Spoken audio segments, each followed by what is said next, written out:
project, and I knew with your love of poetry and your great list of friends, you'd be a great co-producer to have on board. Tell me what it was like pitching this project to your friends. Well, I made a series of phone calls and a series of emails to the people I knew who I thought would be wonderful at this, and they all said yes immediately. I think there were 2 people I had to call back one more time, but in almost every case, everybody wrote back, "Oh, that sounds wonderful. I'd love to do that." And why do you think that is? One doesn't get to do this very often. It's like when someone offers you some great classic play that never gets done, and you say, "Oh yeah, I'll go to Omaha to do that." You know, it's like you don't get asked to read your favorite poem that often, much less on a recording. So. And regarding your favorite poem, a few people, I'd say about 75%, said, "Oh, I think I'll do this," or "I think I'll do this," or it wasn't that you're one of the 25% or less who said right away, "This is my poem." And what's your relationship with this poem? It goes way back. Frost was one of the first people I fell in love with as a poet, and I think very many people could say that. But I set a lot of his work to music, and this poem I set to music maybe 30 years ago and actually performed it in a concert. Would you give us a little bit? No, I will not. Okay. The manuscript has been lost. It's one of those, "Are you kidding me?" kind of stories. And it's a song from 30 years ago, so I would be very hard-pressed to come up with it. I do remember that I liked it very much at the time. As for how it got lost, I have no idea. It's just very sad. And talk about a little bit the difference between doing a poem that's been set to music and doing a poem that's been set to music and doing a poem without music. Well, you're always looking for the music. And let me just backtrack for a second. One of the things I love so much about this poem is that it's really not like his other poems.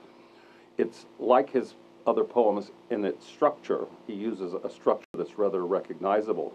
But in terms of its subject matter and the things that he's grappling with, it's really not like any other of his poems at all. There's nothing rural or homey or backyardy or nature-oriented about it. It's about poking fun at religion and war and a false sense of duty. And nothing is comparable to that in his other work. I found that very... And it's also got this Orientalia flavor to it, which he absolutely didn't use anywhere else. So I thought that was very interesting. We'll go back now to about doing the poem and finding music in the poem when it's not even composed.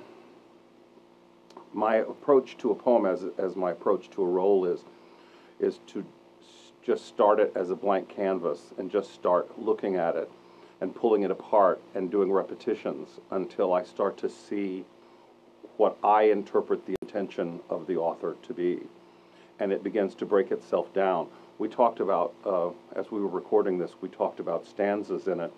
The stanzas seem to have a life of their own, so sometimes I would try to override it and say things like, "Oh, I think it would be more interesting if I carried this idea across," and yet in the execution it would seem to say, "No, that isn't what it wants."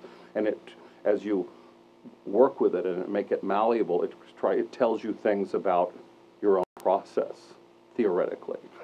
That's the theory. And in my own case, it's always about repetition, that I just keep looking at it until I start to see what I think is the rhythm of it, is the music of it, or the highs, the lows of it, the tempo of it, the breath structure of it. And what's the difference when you take this and would want to set it to music, official music, not just music of the, piano music, let's say? Yes. What would be your process there? What I chose in the piece that I wrote, I chose a very eerie Orientalia approach. So sections of it were done in a falsetto, declaiming, "The bearer of evil tidings," to give that feeling. That didn't seem appropriate to the reading, but within the course of the song, that seemed very appropriate to me. Oh, well, no, I think it is, because the poem exists as a poem, and you have to add something. Yes. that wasn't there. Mm. Fantastic. Well, I look forward to hearing the songs I've recorded. Thank you. That. Great. One last thing we need is if you look right in the camera and say the word poetry. Poetry.